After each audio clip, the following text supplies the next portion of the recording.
Morning, lovely people. Hope you are doing okay and had a good week. So welcome to another Feel Good Friday. And this week, I wanted to talk to you about stillness. And the reason I'm talking to you about stillness is because, so I hadn't planned to do anything this January in terms of the business. I wasn't really going to offer much. I was going to take a bit of a step back. It had been quite a busy December and I hadn't intended for that to happen. And then things kind of went a bit, and the lockdown came in, and I just kind of felt, I know I can help. I know this is going to be a really tough time for people, and I know I can help. So I really dug deep and thought, what is it that I can really offer people that's going to really help them through this time? And I was reminded of my own journey. And just to take you back, for those that don't know my journey in regards to my health, when I became unwell, when rheumatoid arthritis hit me out of the blue and I couldn't get a diagnosis and I was struggling, the one thing I thought at the time was, I can't do much about my physical health, because at the time I couldn't. I didn't know anything about Ayurveda. I didn't know much other than just the Western side of things, and just wanted the doctors to fix me. But what I did know was my mental health was struggling. I had got to a point where I was just so fed up. Every day I'd wake up in pain. Every day I'd wake up and I'd kind of felt like I didn't know who I was anymore. My identity of being this really go-getting, active person had gone out the window. I just didn't know who this person was. This person that was in constant pain, that couldn't do what she wanted to do, that struggled with everyday tasks, and all of a sudden felt very vulnerable, and had gone from being and thriving on the fact I was very independent. I loved earning my own money. I loved doing what I wanted to do. I loved being this strong, independent woman, to have to really rely on the people around me. And that shook me. That shook me big time. And I remember I'd gone to a chiropractor, and morning, Cheryl, lovely to have you here on your tea break at school. Oh, so nice to have you here. So I'd gone to a chiropractor because at this point I had no idea what was wrong with me. I was just in so much pain, and my back and my hips were just like burning all the time. And so I was trying everything. And I went to a chiropractor. And I was coming down the stairs and there was a notice board. Hi Susan, lovely to have you here. I hope you're okay. And on this notice board was this poster for 8 weeks insight course for meditation. And I'd played with meditation, you know, I was very much into the kind of, I like listening to relaxing audio tracks. I remember being at one point, like probably 10 years before that, quite into Paul McKenna. I really liked Paul McKenna's audios, which were all kind of self-hypnosis, which was really quite nice. Morning, June, lovely to have you here. Oh, it's all my tribe members. Lovely to see the tribe here this morning. But I hadn't gone deep into meditation. And so I thought, you know, I need to do something to sort out my mental health. I could feel I wasn't showing up as the best version of me. I could feel that was having an impact on the people around me. I could feel it was having an impact on my ability to do my job. So I thought, okay, I need a focus. I need something that's going to help me get back on track. So I signed up to this course with the lovely Anne Osborne at Create Harmony, and she's an absolutely beautiful teacher and a dear friend of mine now, so go check her out if you haven't seen her stuff. And this was based on Zen meditation, Zen Buddhist meditation. And through that 8-week course, I could feel myself coming back to life again. I could feel myself,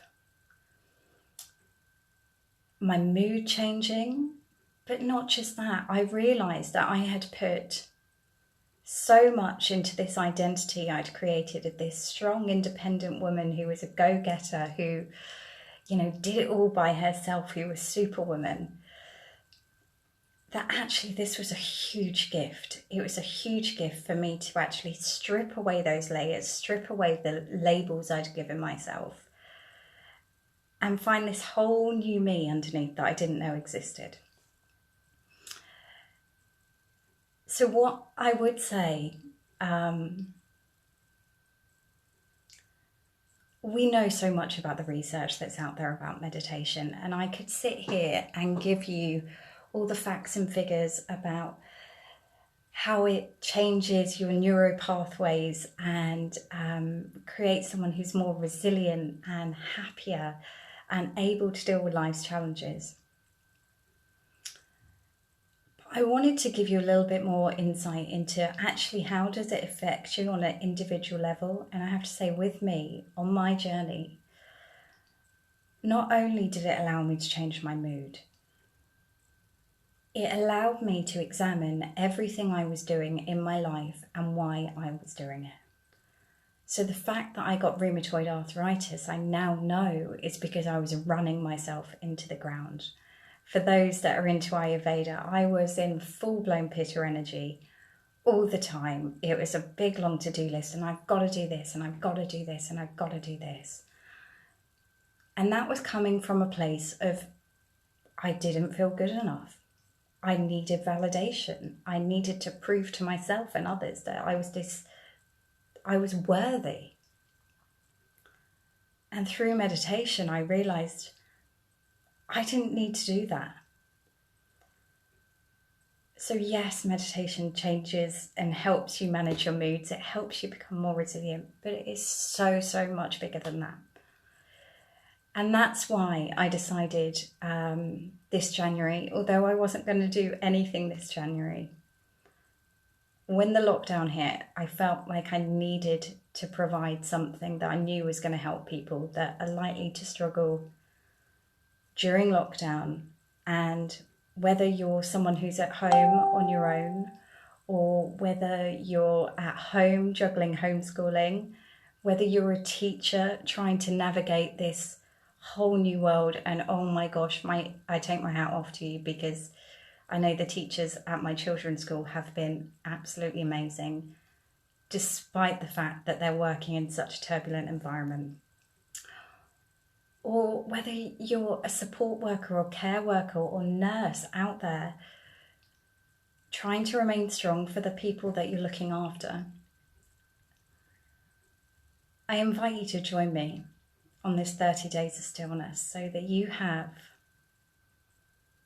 a rock that you can come back to, a place where you can reconnect with you, reconnect with what's going on for you, and fill yourself back up a little bit in a time when you may be ignoring it, you may be suppressing it, you may be thinking, I've got this, I'm going strong, but you can feel underneath that actually this is taking its toll. Then come join us. And we've had some really lovely ladies sign up. I know some of you on here have signed up, and I cannot wait for our 30 days together. We are going to be looking at not just your normal meditation. So this isn't going to be a witness to breath meditation. We might do that. But we're also going to be looking at Eastern healing practices. We're going to be looking at self-discovery practices. We're going to be looking at shamanic practices, and give you a whole library of meditations so that you can actually figure out what's your path, what's the thing that connects to you, what's the thing that just feels like home. And you can come back to this time and time and time again, so that when you are struggling, when it all feels a bit tough, or if you've already been meditating and know that your practice has gone off track, then this is a really lovely way to bring some stability to that, bring some ritual to that, and bring some community to that, so that you've got people to share your experiences with. I remember on my own journey, I've mentioned my husband before, and this isn't his bag at all. And I can remember getting really excited after some meditations and really wanting to share my insights with someone, especially some of the like Zen Buddhist insight meditations, and like having no one to discuss it with, and these being huge insights, and that frustration of not having like people I could call and go, oh my God, I've just experienced this. I've had the most amazing realization through my meditation. And my husband going, okay, darling, yeah, that sounds amazing. So that's why I wanted a community around it, so that we can share that. Or we can say, do you know what, this really wasn't for me. Or we can say, oh my God, that was the most powerful thing I've ever experienced. And that has changed the way I look at the world.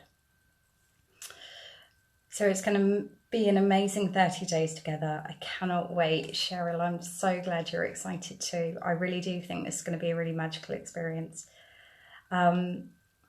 So if you need a bit of extra support at the moment, if you know you're not very connected to yourself at the moment, if you know your meditation practice has gone off track, or you just want to bring some life back into it, then come join us.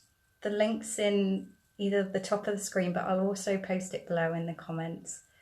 But I would love to have you there. So I am wishing you a gorgeous weekend. For my tribe members, I look forward to seeing you tomorrow for our weekly meditation. And take care of yourselves. Enjoy the sunshine if it's sunny where you are. And I will see you soon.